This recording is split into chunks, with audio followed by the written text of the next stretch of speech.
Bienvenue pour cette 30e capsule d'écologie intégrale. Nous continuons notre cheminement dans la parole de Dieu en contemplant l'évangile de la création.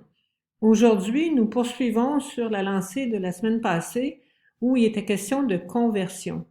Se convertir à l'écologie intégrale, c'est entre autres se tourner vers ce Dieu Père que Jésus est venu nous révéler.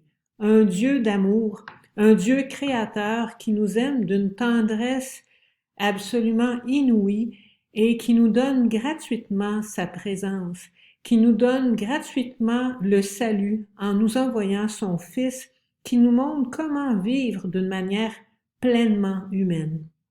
Parfois, on a l'impression qu'il faut mériter notre salut, mais c'est quelque chose de gratuit. On rentre dans l'ordre de la gratuité et du don. Et tout est à toi, dit le livre de la sagesse, repris par le pape François dans Laudato Si. Tout est à toi, maître, ami de la vie. Oui, tout est à Dieu, mais tout est à Dieu qui nous le donne en abondance. Il nous donne la création, pas dans le sens qu'il veut qu'on en fasse une possession, mais il nous la donne à contempler, à côtoyer. On est part de cette création.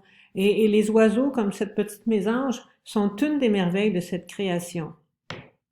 Le pape nous dit, les créatures de ce monde ne peuvent pas être considérées comme un bien sans propriétaire. Leur vrai propriétaire, c'est en fait Dieu. Et j'aurai une petite histoire de la Bible à vous raconter au sujet de Dieu comme propriétaire.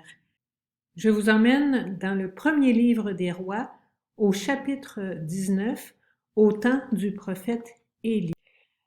Dans ce temps-là, on parle de 850 ans avant Jésus-Christ, il y avait un roi qui s'appelait Akab qui régnait sur le nord du pays.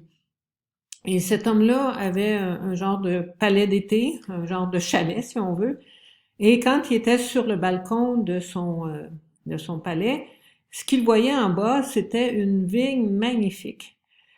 Une vigne chargée de raisins, donc ça lui, à chaque fois qu'il sortait, ça lui faisait envie, puis plus il la regardait, plus il avait envie de la voir. C'est un peu ça, hein, quand on voit quelque chose, plus on le voit, plus on le voit, plus on le voit, plus on le veut. Mais cette vigne-là appartenait à un certain Naboth. Alors, le roi descend chez Naboth, le rencontre dans sa vigne et lui offre ce qu'il considère être une affaire honnête. En échange de sa vigne, il est prêt soit à lui donner un montant d'argent qui correspond à la valeur de la vigne, soit à l'échanger contre une autre de ses vignes. Parce que le roi, bien entendu, est riche et il a des vignes, des propriétés ailleurs. Mais la réaction de Naboth, c'est une réaction complètement indignée. Pour lui, la terre, la vigne, ce n'est pas un bien qu'on peut échanger contre de l'argent. C'est en fait un don précieux qui a été donné par Dieu à ses pères et que lui-même a la responsabilité de transmettre à ses enfants. Le vrai propriétaire de cette terre et de cette vigne, c'est Dieu qui la confie à son peuple, à ses enfants, pour que chacun en prenne soin et la transmette à la génération suivante. C'est un peu une mentalité qu'on voit aussi chez les peuples autochtones qui ont ce grand souci de préserver l'héritage de leurs enfants. Le pape François continue toujours au même numéro 89 de Loué sois-tu, d'où la conviction que créés par le même Père, nous et tous les êtres de l'univers, aussi bien les animaux, les oiseaux que les plantes, nous sommes unis par des liens invisibles et formons une sorte de famille universelle, une communion sublime. Et je me souviens d'avoir entendu dans le film La Terre vue du cœur, un magnifique film sur la biodiversité, une botaniste autochtone du nord des États-Unis qui disait que les arbres, la forêt, étaient le peuple debout, que c'était une famille aussi et qu'on avait des liens de parenté avec cette famille-là. D'ailleurs, les botanistes, les généticiens, les biologistes nous disent qu'on partage un nombre non négligeable de gènes avec les arbres. C'est étonnant, hein? Mais c'est quelque chose d'absolument fantastique. Donc, on forme une sorte de famille universelle, une communion sublime qui nous pousse à un respect sacré, tendre et humble. Notre conversion à l'écologie intégrale, c'est d'arriver à ce respect sacré, tendre et humble. Malheureusement, on est loin d'être tous rendus là. Et ce qu'on observe, c'est une terre qui est ravagée. Là, vous avez le nord de l'Afrique, des régions qui incluent par exemple le Sahel, et vous voyez que c'est de plus en plus désertique. Le pape François, encore dans le numéro 89, nous rappelle que Dieu nous a si étroitement unis au monde qui nous entoure que la désertification du sol est comme une maladie pour chacun.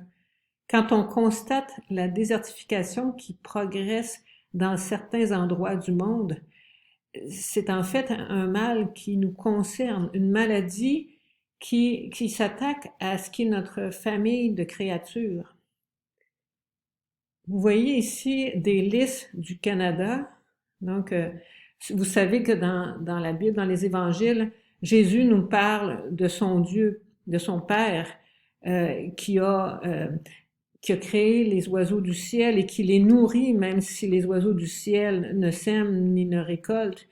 Il parle des lys qui sont revêtus plus somptueusement que le grand roi Salomon. Donc ça, c'est pas un lys de Palestine, c'est un lys du Canada, tout aussi joli. Mais saviez-vous que cette espèce est menacée? Le pape François ajoute, et nous pouvons nous lamenter sur l'extinction d'une espèce. Quand il y a une seule espèce qui disparaît, c'est comme si c'était une louange au Créateur qui disparaissait. L'extinction d'une espèce, c'est comme si c'était une mutilation, mutilation d'un membre de notre famille. La semaine prochaine, on va poursuivre dans la même veine en déployant une solidarité avec toute la création.